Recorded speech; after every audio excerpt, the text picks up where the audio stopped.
Alors, dans cette vidéo, je vous propose de nous intéresser au profil psychologique du plus grand dictateur du XXe siècle, j'ai nommé Adolf Hitler. Alors, déjà, en un, je tiens à vous remercier d'être sur cette chaîne ou alors de regarder cette vidéo. Mon prénom, c'est Nicolas et mon but à travers cette vidéo, c'est pas tant de m'intéresser à Adolf Hitler que ça, c'est surtout à démocratiser un outil de connaissance de soi incroyable, le MBTI. Pour cela, ça m'arrive, comme aujourd'hui, d'analyser des profils psychologiques de personnes que tout le monde connaît pour comprendre les ressorts de la personnalité humaine et du cerveau que chacun a en soi. Et donc, en fait, pour cela, j'essaie de démocratiser, de faire connaître au plus grand nombre un outil qui peut changer votre vie, un outil de développement personnel, le MBTI. Qu'est-ce que c'est que le MBTI? Donc déjà, alors, le MBTI, d'un point de vue rapidement historique, c'est un outil qui a été développé au XXe siècle et qui se base sur les travaux de Carl Jung. Carl Jung était un disciple de Freud. Donc, ces travaux ont été repris au XXe siècle par une mère et sa fille, Catherine Cook Briggs et Isabelle Weyer, qui ont récupéré et complété les travaux de Carl Jung pour aboutir à une matrice de 16 personnalités psychologiques qui englobe l'ensemble des êtres humains. Ces personnalités psychologiques décrivent énormément de choses de votre personnalité. Dès que vous aurez trouvé votre profil psychologique, et c'est mon ambition à travers ce blog et cette chaîne YouTube, vous permettre de mieux vous connaître, vous permettre de mieux vous comprendre, vous accepter. Et ça fait partie des nombreuses utilités du MBTI, qui est un outil, je le répète, qui est incroyable de sa puissance, incroyable, et qui n'est pas encore assez connu en France en tout cas. Il est très connu en Amérique du Nord, pas assez en Europe, il commence à l'être, mais bon, voilà. Et en tout cas, je cherche sur ma chaîne et sur ce blog à vulgariser le MBTI. Donc, outre le fait de mieux se connaître, le MBTI permet de s'accepter. Peut-être que vous vous considérez être anormal parce que vous êtes différent des gens qui vous entourent, mais ce n'est pas parce que vous êtes anormal, c'est parce que vous êtes différent. Vous avez un fonctionnement différent. C'est comme si, parce que vous êtes gaucher, vous vous sentez anormal parce que tout le monde autour de vous est droitier. C'est simplement votre préférence. Et le mot de préférence est très important en termes de MBTI, puisqu'il n'y a pas de bon ou de mauvais profil, il n'y a que des notions de préférence. Donc, le MBTI permet de mieux se connaître, de mieux s'accepter, de mieux comprendre les autres, donc de gagner en tolérance.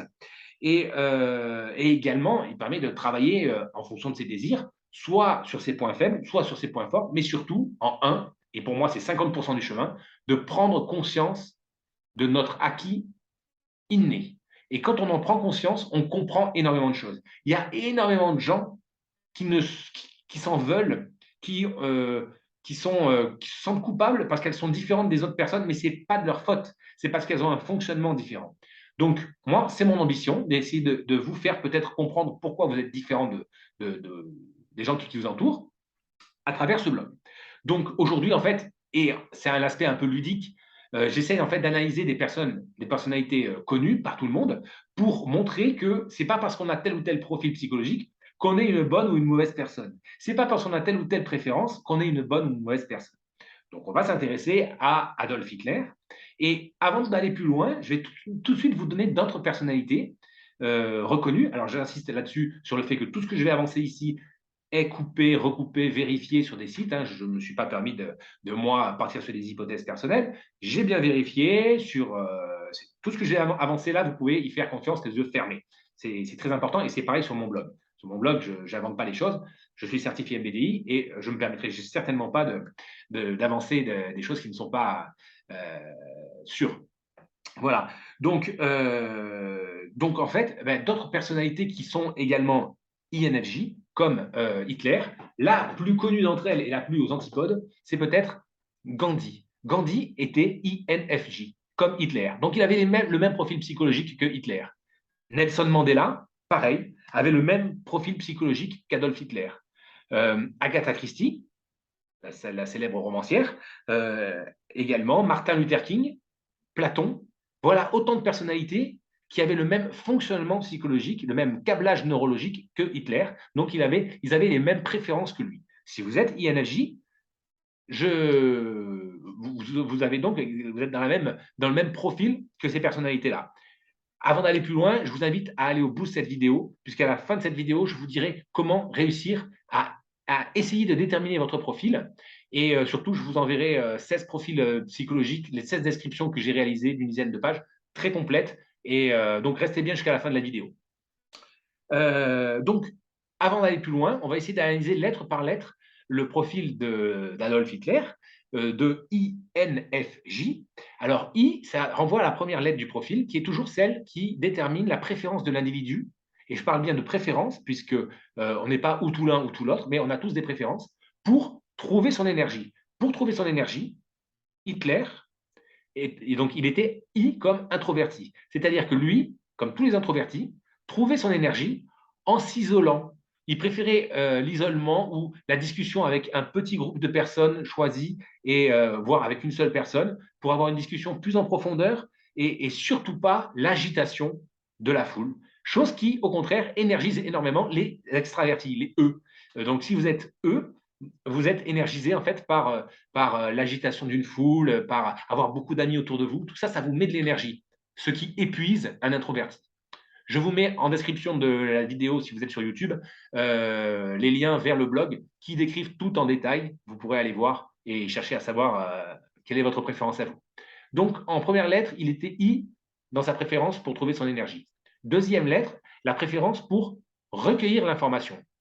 Pour recueillir l'information, donc ça c'était Carl Jung qui l'avait déterminé, il existe deux types de procédés. Soit on utilise prioritairement et plus facilement ces cinq sens, donc le goût, l'odeur, la vue, l'ouïe et le toucher. Soit, donc dans ces cas-là, on est S, sensitif, soit on utilise l'intuition, on va dire le sixième sens, en priorité. Et alors, à quoi ça sert de savoir si on est S ou N? En fait, ça renvoie à des caractéristiques. Au-delà de ça, c'est que, après, voilà, un S sera très terre à terre, très dans le concret, très dans la pratique. Le N aura beaucoup plus une vision à long terme, sera beaucoup plus dans l'abstrait.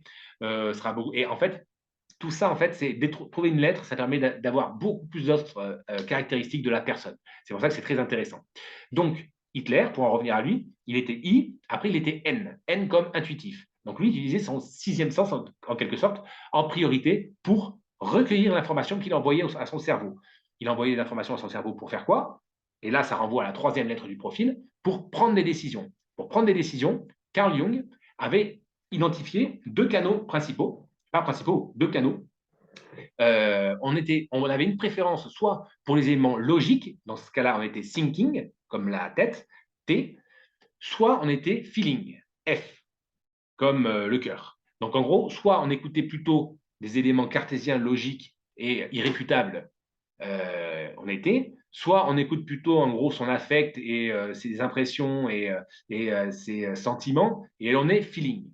À ce niveau-là, Adolf Hitler, INFJ, il était F, donc feeling. Donc lui, il prenait ses décisions non pas par rapport à des éléments enfin, généralement, après on peut changer, hein, et c'est tout l'intérêt du MBTI, de réussir à évoluer, à grandir et à utiliser ses fonctions un peu moins développées pour être plus à l'aise avec.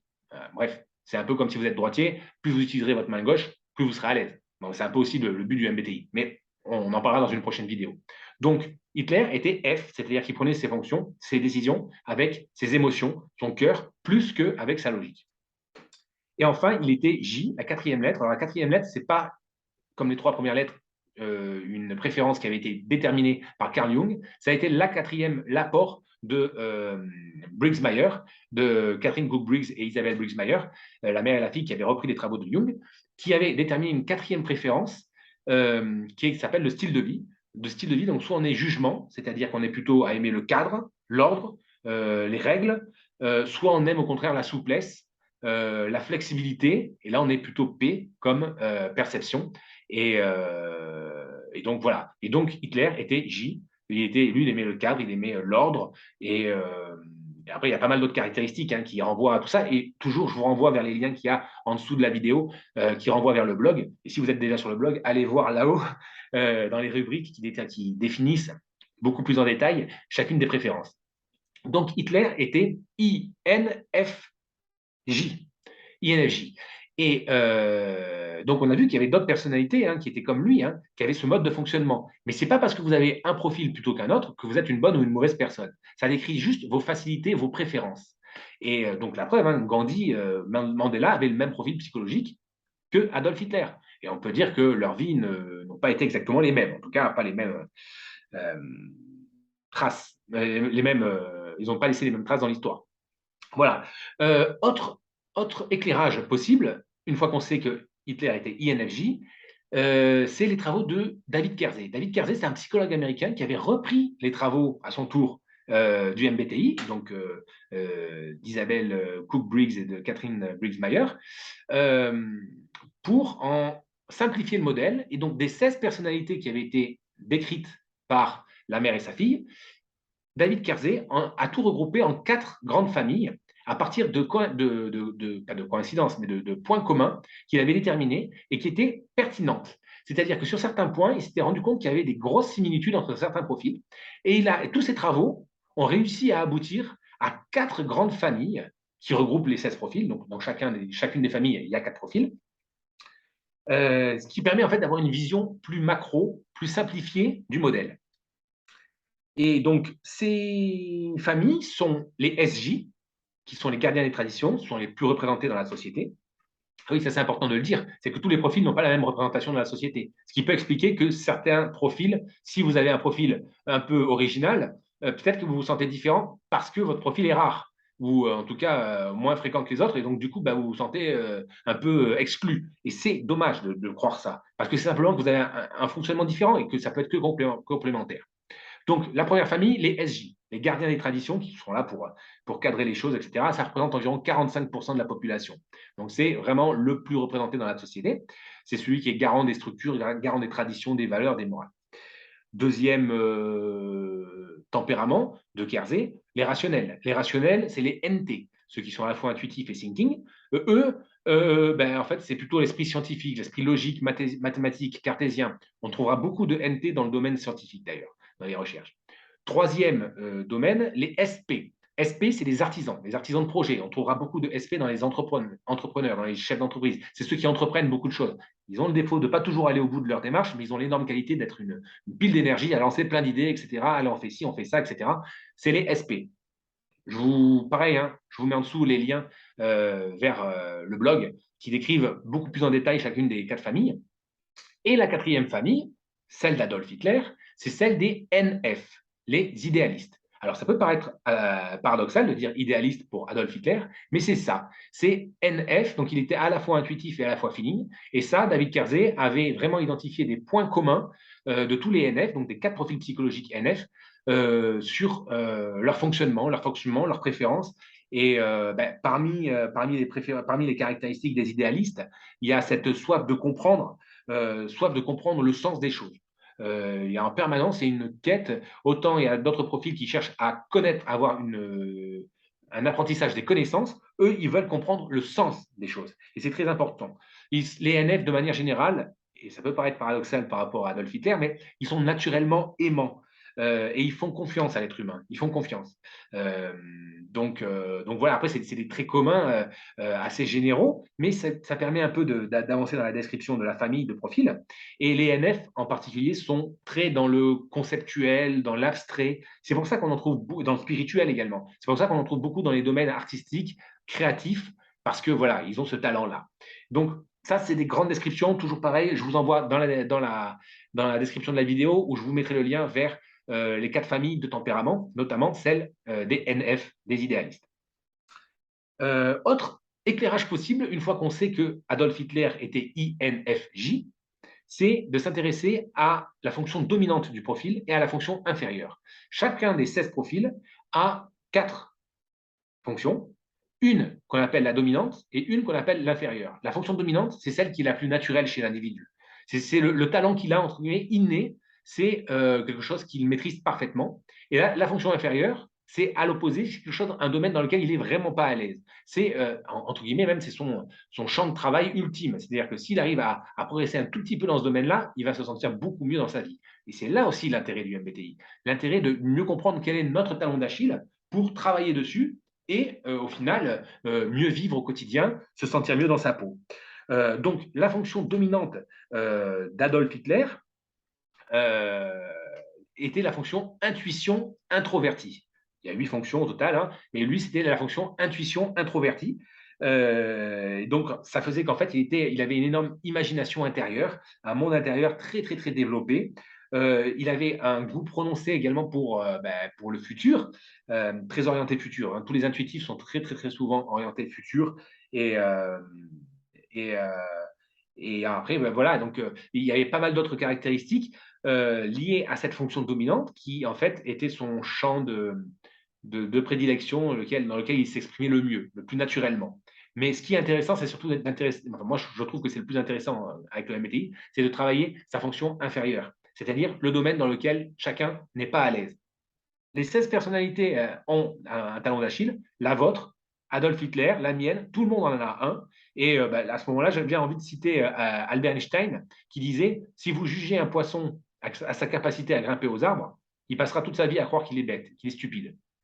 Ben voilà, c'est ça. C'est que si vous pensez que vous êtes mauvais parce que vous vous cantonnez à croire que vous êtes uniquement votre fonction inférieure, celle que vous maîtrisez le moins bien, ben forcément, vous n'aurez jamais confiance en vous et vous ne serez pas capable d'exploiter votre potentiel à fond. Et donc, la fonction inférieure euh, d'Adolf Hitler, ou plutôt de l'INFJ de manière générale, c'est la sensation extravertie. Et la sensation extravertie en inférieur fait que les INFJ, et donc Adolf Hitler, sont particulièrement pas à l'aise dans les travaux manuels, dans tout ce qui est l'utilisation de leurs cinq sens, tout ce qui est bah oui, oui, le travail manuel, c'est pas leur domaine. Et en plus, ce sont des personnes qui ne sont pas du tout dans le détail. C'est-à-dire qu'en fait, ça fait d'eux des gens qui sont pas tatillons, qui sont très, très, très enfin, globaux. Ils restent dès qu'on leur parle de choses trop détaillées, en fait, on les perd. On les perd très facilement. Et, euh, et également, la fonction sensation extravertie en inférieur les rend un peu moins sociables que des F normaux. Mais bon, voilà, ça fait partie des caractéristiques. Tout ça, bien évidemment, c'est sur le blog. Je vous invite à creuser votre propre personnalité. En tout cas, avant d'aller plus loin, et de conclure plutôt, je voulais vous remercier d'être arrivé à ce stade de la vidéo. Et comme je vous l'ai dit précédemment, je vais vous aider à essayer de trouver votre profil psychologique. Pour cela, je vous invite à cliquer dans un lien qui est sous la vidéo, qui s'appelle questionnaire, ou en tout cas qui va vous permettre de recevoir dans votre boîte mail un questionnaire de 40 questions que j'ai réalisé, donc qui est de moi-même. Alors déjà, avant d'aller plus loin, le questionnaire officiel, il fait plus de 200 questions et il s'accompagne d'un entretien avec un psychologue formé au MBTI. Hein. Donc moi, je ne prétends en rien être officiel par rapport à ça. J'essaye juste de vulgariser l'outil, de le faire connaître au plus grand nombre. C'est mon ambition sur ce blog parce que je suis sûr qu'il peut changer des vies comme il a changé la mienne.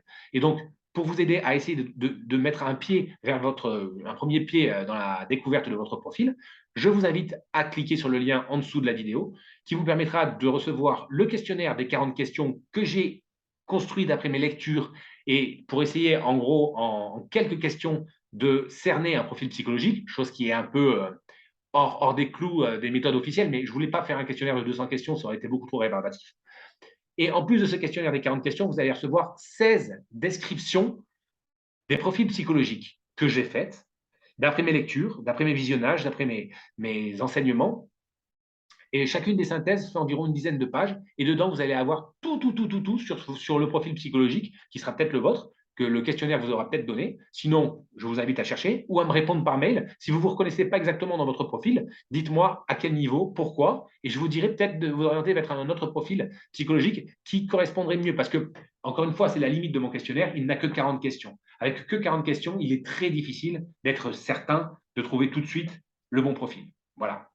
En tout cas, je tenais à vous remercier d'être arrivé à ce stade de la vidéo et surtout de chercher à mieux vous connaître. C'est l'ambition que j'ai à travers le blog et la chaîne YouTube, de vulgariser le MBTI, de le faire connaître au plus grand nombre pour que chacun vive mieux sa vie, se sente mieux dans sa peau et également entretienne des meilleures relations avec son entourage. Voilà.